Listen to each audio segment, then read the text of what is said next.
Andrés Hernández, director de Transparencia Internacional Colombia. Buenos días allí, buenas tardes aquí. Muchísimas gracias por acompañarnos en este foro, Andrés. Hola, buenos días, un gusto estar con ustedes. Buenas tardes a quienes están no en América Latina, sino en España, en otras latitudes. Un gusto realmente para mí estar en este espacio en un día internacional tan importante. Pues estamos deseando escucharte esa aproximación a la situación de corrupción en Colombia, así que todo tuyo, Andrés. Bueno, muchas gracias. Solamente quiero confirmar si tiene la presentación. Perfecto, muy bien.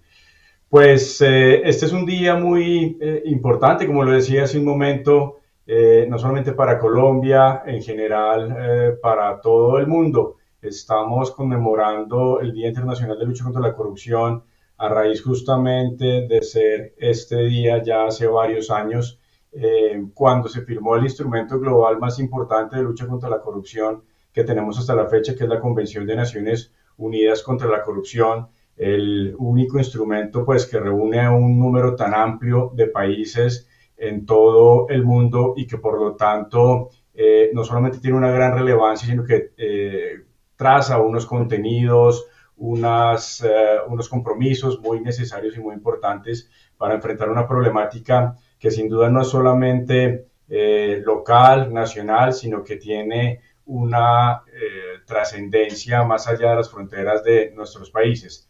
Quiero entonces muy brevemente compartir con ustedes cuál va a ser esa intervención que voy a hacer en 4 puntos que espero sean cubiertos de manera ágil. Por un lado, poderles compartir desde donde les hablamos en Transparencia Internacional, Transparencia por Colombia como movimiento global y pues también nacional en materia de lucha contra la corrupción desde la sociedad civil, y por lo tanto pues compartir algunas ideas sobre cómo entendemos, cómo leemos las dinámicas de corrupción en nuestras organizaciones. En un siguiente momento, pues justamente analizar algunos datos alrededor de esta problemática. Voy a enfocarme un poco en Colombia, pero voy a tratar de traer algunas ideas que puedan ser relevantes para América Latina y seguramente para otros países. Y quiero entonces, pues también abordar una temática que siempre está muy presente y es cómo avanzar en la sanción de este tipo de problemáticas y cerrar con algunas reflexiones finales. Habiendo dicho eso, entonces quiero muy brevemente compartir algunas ideas sobre cómo definimos la corrupción y por lo tanto cómo la abordamos. Y lo primero entonces que transmitiría es que en Transparencia por Colombia asumimos un concepto que hemos utilizado en Transparencia Internacional durante mucho tiempo, que define la corrupción justamente como ustedes la ven ahí, como el abuso de poder o de posiciones de poder o de confianza para el beneficio particular de actores legales o ilegales en detrimento del interés colectivo. Es una definición relativamente sencilla, por supuesto, y estoy seguro que todas las personas que nos acompañarán en este espacio tendrán una perspectiva, tendrán una lectura de esa definición tan compleja que incluso la Convención de Naciones Unidas no trae propiamente dicha, pero que nos ayuda a acercarnos un poco a la problemática que analizamos en nuestras actividades casi que de manera cotidiana. Y esos hechos, esos abusos de posiciones de poder y confianza, pues se realizan a través de unas acciones muy concretas que llevan justamente a lo que conocemos hoy en día o trabajamos desde la práctica de nuestras organizaciones como actos y hechos de corrupción. Y en ese sentido es muy importante poder considerar una noción de corrupción suficientemente amplia a partir de los elementos que les acabo de compartir, que nos ayude también a poder ubicar esas distintas dimensiones de corrupción que pueden existir en muchos países, ¿no? En la medida en que nosotros identificamos que la frecuencia de ocurrencia o con los impactos y los actores involucrados son menores, pues podríamos estar hablando de una corrupción aislada, esporádica, pero en la medida en que esto va avanzando, en la medida en que la corrupción se va complejizando, hablamos muchas veces, por ejemplo, de dinámicas de corrupción sistémica o incluso gran corrupción como la definimos en Transparencia Internacional. Y en ese sentido también es muy importante recordar que para luchar contra la corrupción no existe una varita mágica, no hay una aproximación exclusiva o única, sino que necesita una combinación de disciplinas, una combinación de lecturas que nos pueda llevar a, por lo tanto, también una respuesta multifacética a una dinámica de corrupción que no solamente transgrede normas, comportamientos, sino que también impacta prácticas muchas veces sociales y culturales. Así que en ese sentido también hemos defendido mucho y planteado en Transparencia Internacional, Transparencia por Colombia, que al final pues necesitamos considerar todos esos enfoques para tener una respuesta muchas veces más cercana a las problemáticas que estamos identificando. Habiendo dicho eso, me gustaría entonces pasar ya a un elemento un poco más concreto, un poco más directo. Y como seguramente muchas personas que nos pueden escuchar y también las personas que acompañarán este espacio el día de hoy, sabrán, pues poder analizar, medir y precisar la dinámica de corrupción es un gran reto en sí mismo, ¿no? Y no existe tampoco una fuente exclusiva que nos diga exactamente cómo están los países, exactamente cuáles son las principales causas, efectos, y por lo tanto necesitamos combinar una serie de fuentes, una serie de aproximaciones que nos permitan tener en la medida de lo posible distintos focos, también atendiendo a esa idea que les acabo de compartir de un enfoque interdisciplinario, un enfoque pues que pueda combinar normas, instituciones, prácticas, entre otros aspectos. Y aquí simplemente quería darles una noción de aquellos instrumentos que muchas veces utilizamos, índices o estudios de percepción, que son los más conocidos usualmente, pero también existen encuestas, estudios de victimización, existen fuentes que se realizan a través del análisis de expertos, mediciones a través de datos duros, datos objetivos o análisis también de fuentes primarias, secundarias. Todo esto lo necesitamos en la medida en que cuando hablamos de corrupción estamos de nuevo hablando de dinámicas complejas, difíciles de encontrar, de medir y de aterrizar.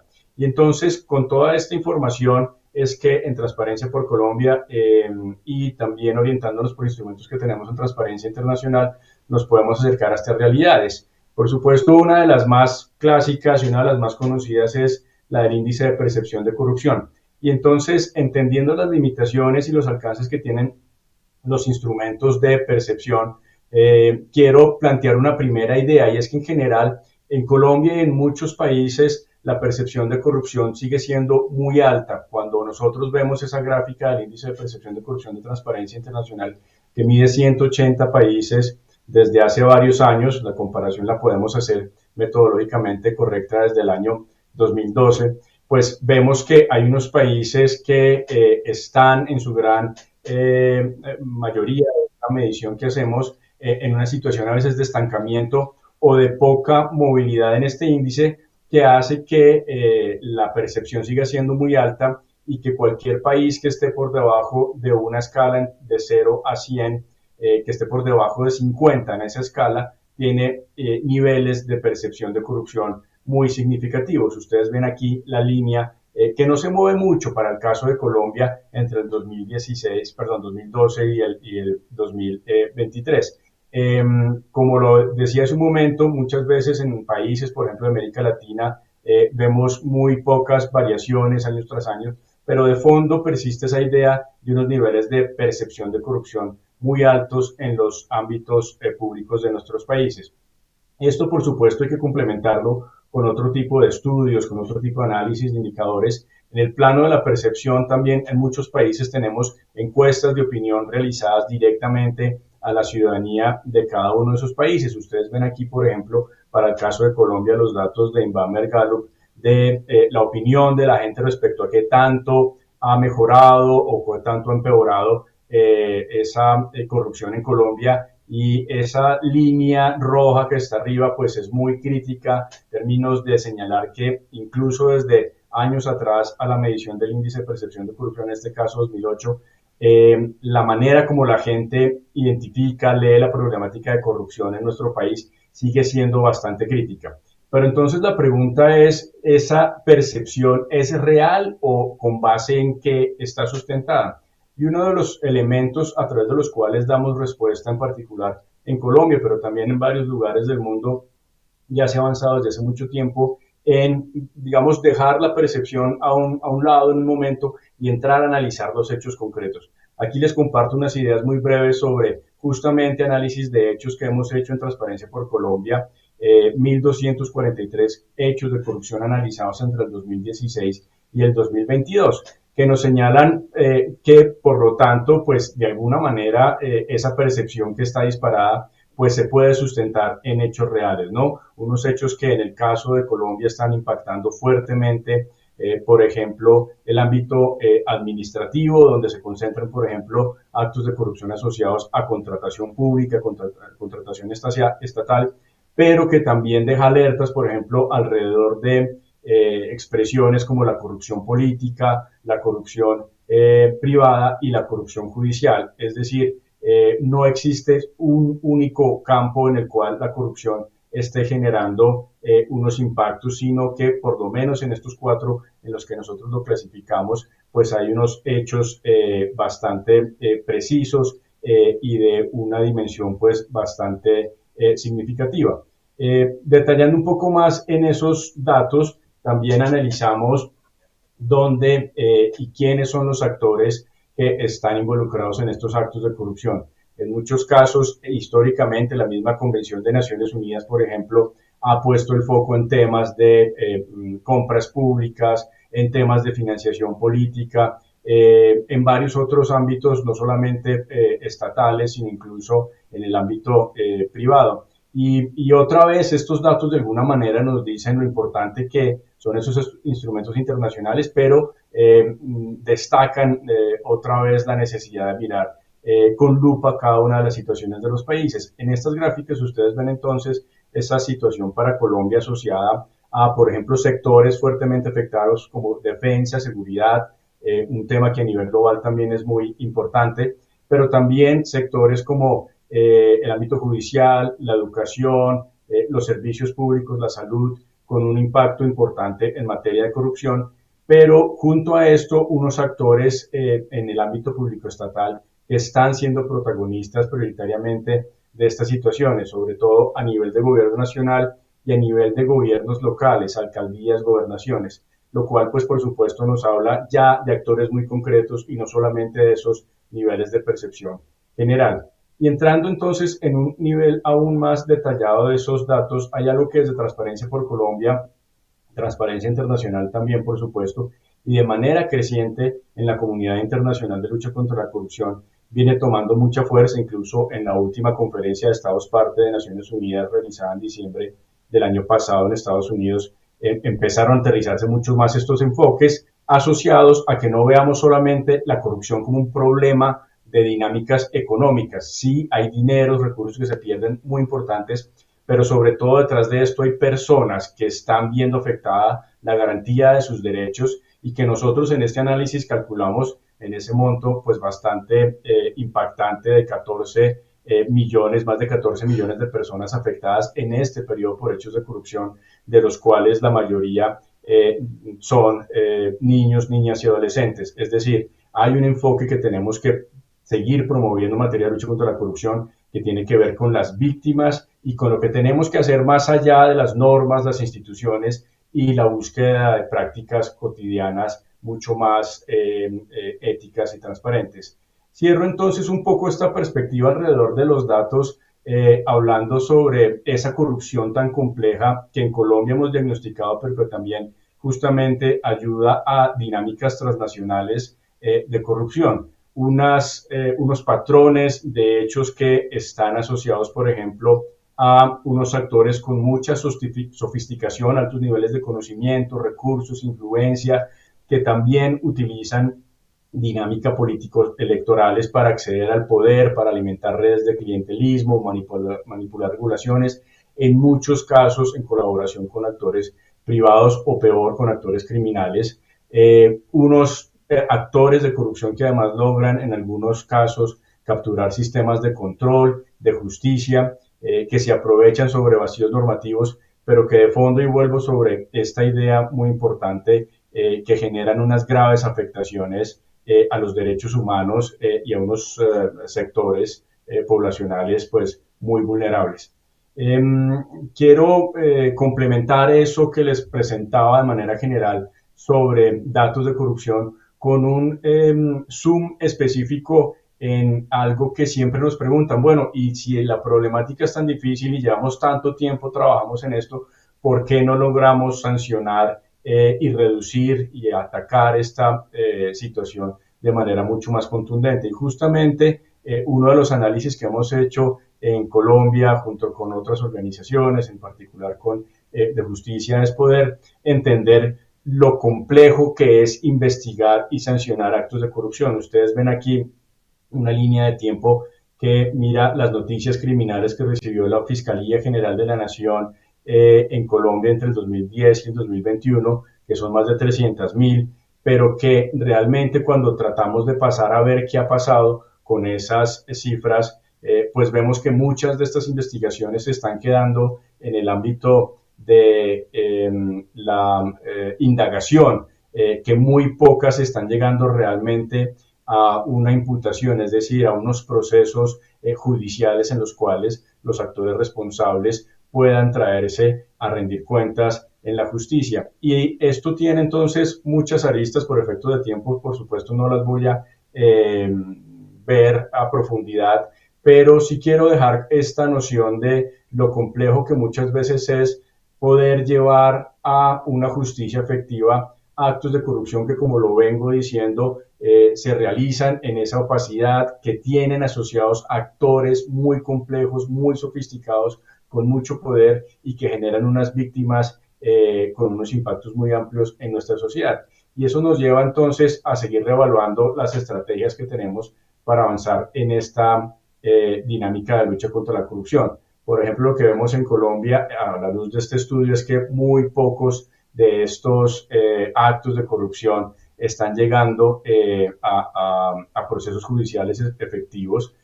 Ustedes lo ven aquí brevemente en estos datos. El uso de principios de oportunidad, preacuerdos, pues es relativamente menor frente a la gran cantidad de datos que tenemos sobre noticias criminales, pero aún más, solamente el 16% de los casos de delitos contra la administración pública están llegando a esa imputación y resultaron en sentencia, 12% con condena y 3% con absoluciones.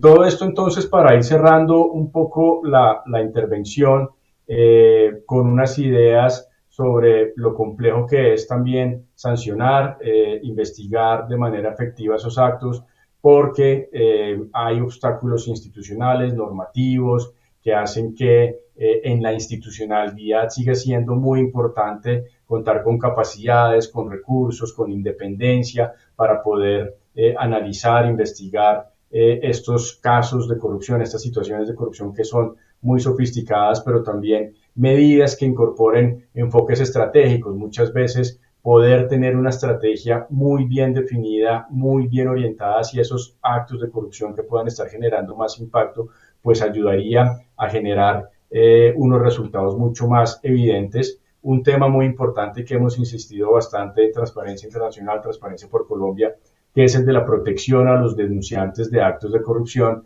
Y por supuesto, pues cuando hablamos de estrategias, de medidas para avanzar en esa investigación de corrupción, es muy importante considerar los contextos en los cuales estos esfuerzos se están realizando.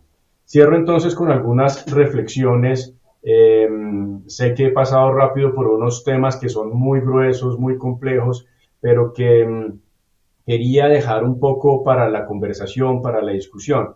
Y cierro entonces con unos elementos que refuerzan algunas de las ideas que venía mencionando a lo largo de este espacio. Primero, pues por supuesto ese impacto sobre derechos humanos.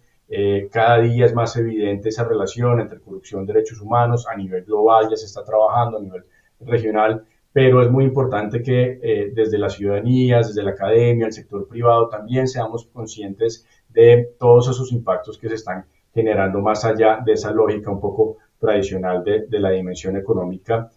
Insistir que esa alta percepción de corrupción puede ser una señal muy preocupante de que algo no está bien y ponemos nuestro foco sobre todo en esa corrupción política, la corrupción de alto nivel o gran corrupción, y creemos que es donde hay que hacer un trabajo muy particular y muy estratégico hacia los próximos años, combinando entonces enfoques que veníamos trayendo desde décadas casi de trabajo con unos instrumentos mucho más sofisticados que muchas veces incluso implican la lectura, el análisis y el impacto hacia redes y dinámicas de crimen organizado, la importancia también de seguir fortaleciendo las instituciones, de no quedarse solamente en el ámbito penal, y cierro sobre todo con esta última invitación que estamos reforzando hoy en Transparencia por Colombia en el Día Internacional de Lucha contra la Corrupción, a que busquemos, además de las instituciones, las normas, los comportamientos, digamos, más sancionatorios, enfocar muchos esfuerzos en el ámbito preventivo, en la reflexión social, en la reflexión cotidiana para desnormalizar esa corrupción que no solamente en Colombia, sino en muchos lugares del mundo pareciera que es imposible de enfrentar, pero que por el contrario consideramos que es necesario impulsar a través de más hechos, más esperanza y sobre todo mucho más ánimo para enfrentar estas redes tan complejas que tenemos a nivel nacional y a nivel global. Lo dejo ahí, muchas gracias, disculpa si me extendí un poco. Muchísimas gracias, Andrés. Para nada, ha estado muy, muy interesante todas las conclusiones, Lorena, todos esos datos que nos ha ido mostrando Andrés. Hemos visto el caso de Colombia, tenía yo aquí, por ejemplo, también datos de España, de ese índice de percepción de la corrupción en España, pues lo que comentabas, ¿no? Que se estancaba y que ocupaba el puesto 36 de 180 países, o datos como, por ejemplo, que la población, en el 77% de la población de los españoles creen que en los partidos hay prácticas corruptas, ¿no? Cómo ir cambiando eso. Has dicho cosas muy interesantes sobre el análisis de esos datos, sobre la necesidad de proteger a los denunciantes. También hay muchas preguntas, yo os animo a que sigáis participando porque ahora se las vamos a ir trasladando a Andrés. También hay datos como el Latinobarómetro de 2003 que habla de 23 presidentes condenados, ¿no? O sea, parece que ya va vinculado a ciertos sectores. Lo ligamos a la corrupción, que siempre hay alguien. Entonces, ¿cómo podemos luchar contra eso? Por ejemplo, Esther, a través del chat, Andrés nos preguntaba, ¿cuál cree que es el principal motivo por el cual hay tantos casos de corrupción que no llegan a ser investigados? No sé si tiene que ver con cosas que tú ya apuntabas, ese miedo, los denunciantes, o que es algo ya que está intrínseco y cómo lograr, ¿no? Cortarlo. Sí, hay varios factores, creo que es una pregunta muy importante que nos hacemos en el día a día. Yo creo que hay elementos que hacen muy complejo esa investigación y sanción efectiva de corrupción. Por un lado, sin lugar a dudas, muchas veces la denuncia es un acto muy arriesgado, es algo que trae muchos efectos, consecuencias sobre aquellas personas que quieren de manera digamos, creíble poder entregarle una información a las autoridades.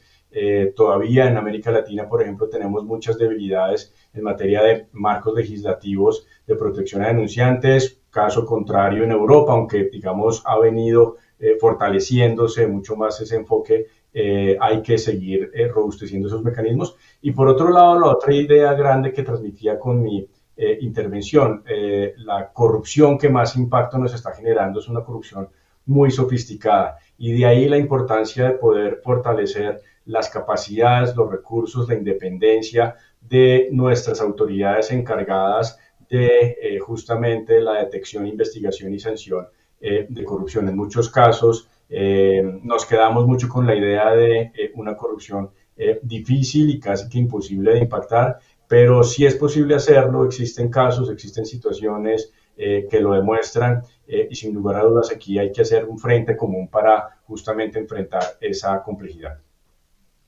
Sí, Lorena, muy, muy interesante lo que nos está contando Andrés. Totalmente, Ana, muchas gracias.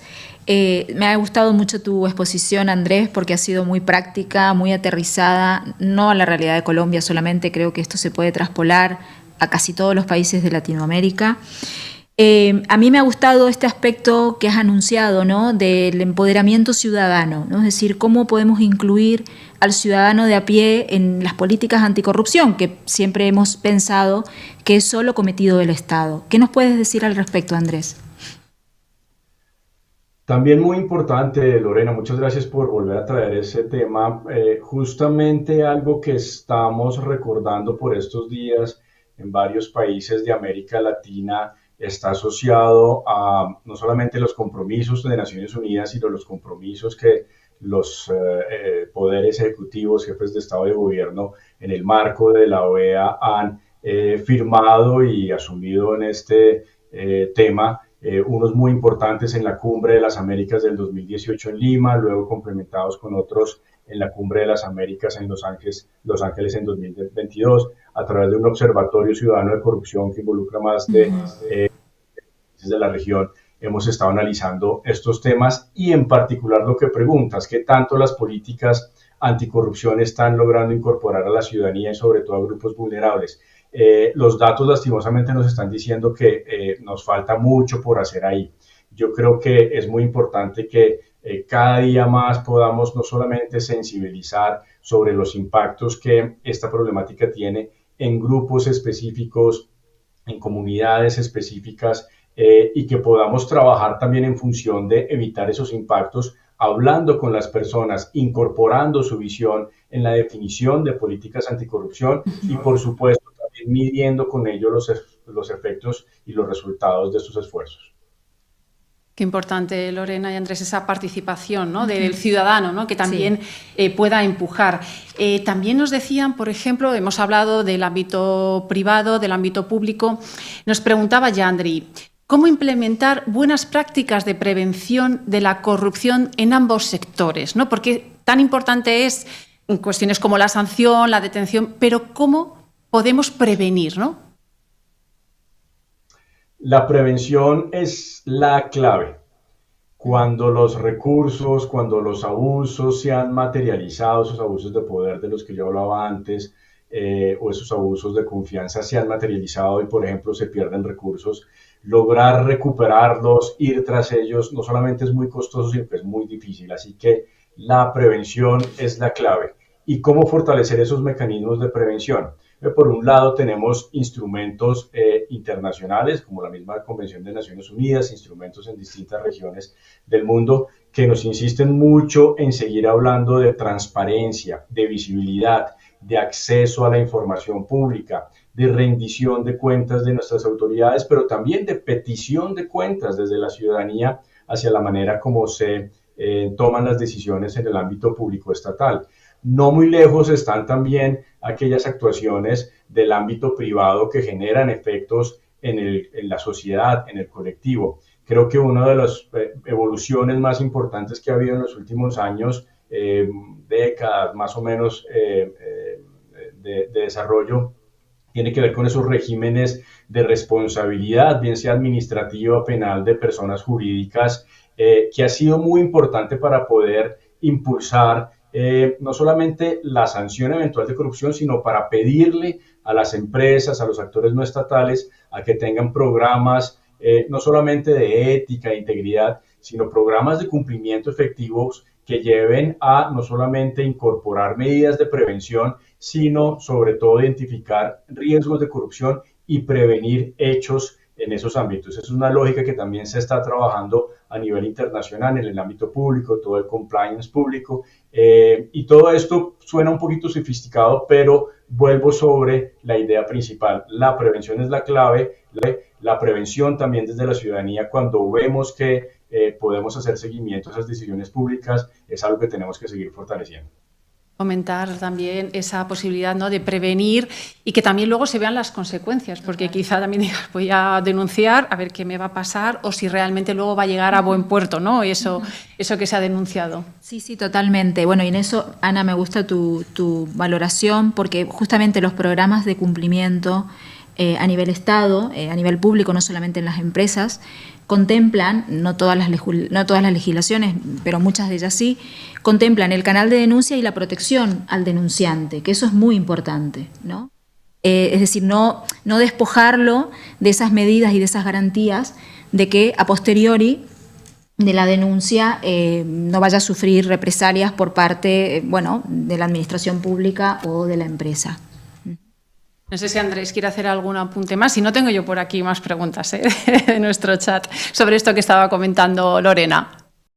No, importantísimo lo que dices, Lorena, porque evidentemente, y volviendo un poco a la pregunta sobre buenas prácticas, cada avance que podemos tener, cada paso que damos en materia de prevención, lucha contra la corrupción, también la tenemos que ojalá poder procesar a manera de lección aprendida, de qué nos deja en términos de probabilidad de éxito o de fracaso también, y lo que no nos sirve, pues no podemos seguirlo replicando y más bien seguir por lo que está mostrando alguna oportunidad de mejora. Creo que el enfoque de programas de compliance en el ámbito público y en el ámbito privado es una de esas rutas que está mostrando pues desde hace varios años un gran menú de opciones para avanzar.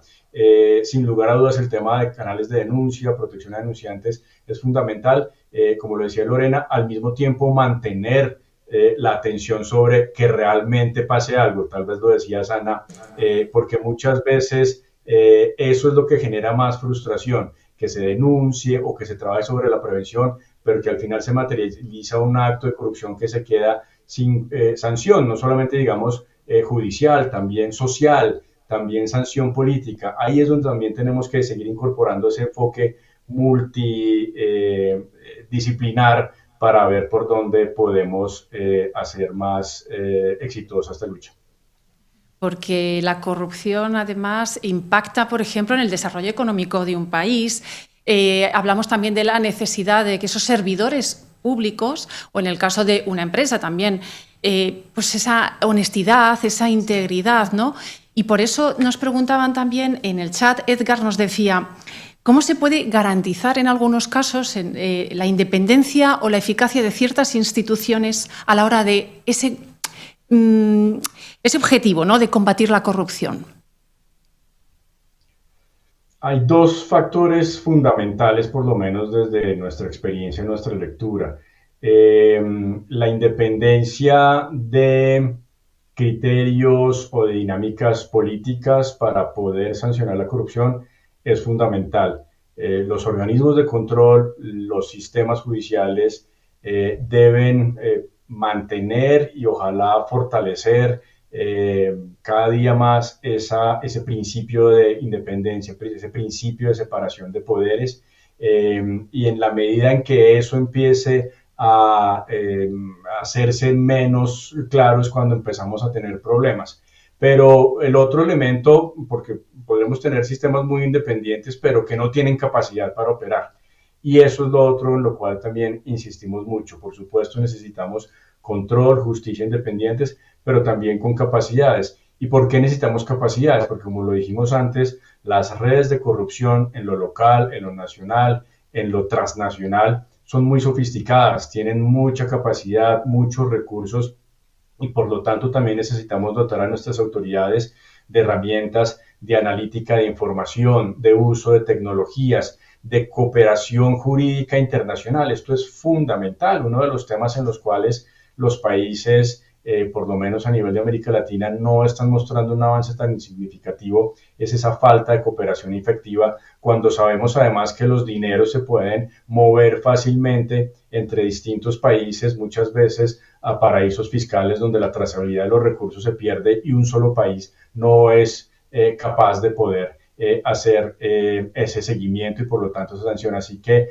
esa capacidad que incluye recurso humano, recurso financiero, tecnología y cooperación internacional, pues son fundamentales.